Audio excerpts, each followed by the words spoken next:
इस वीडियो में हम कैसे आपने रेडमी 15 5G में कैसे आप इसमें लो साउंड प्रॉब्लम को सॉल्व कैसे कर सकते हैं। तो सेटिंग्स वाले एप्लीकेशन को ओपन कीजिएगा। नीचे आने के बाद यहाँ पे एक ऑप्शन देखने मिलेगा एडिशनल सेटिंग्स। तो एडिशनल सेटिंग्स पे क्लिक कीजिएगा और यहाँ पे आने के बाद यहाँ पे एक ऑप्शन देखने मिलेगा एक्सेसिबिलिटी।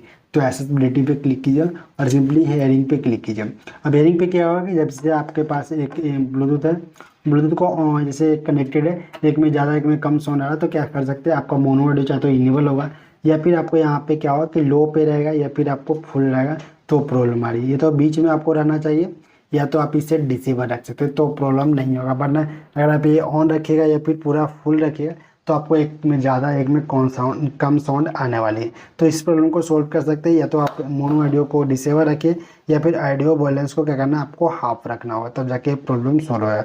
तो इस पर रेडमी 15 5G में आप लो साउंड प्रॉब्लम को सॉल्व कर सकते हैं। अच्छी लगी वीडियो तो वीडियो को लाइक कर दीजिए, चैनल पर पहले बार चैनल को सब्सक्राइब करके नोटिफिकेशन कॉल पर जरूर कीजिए।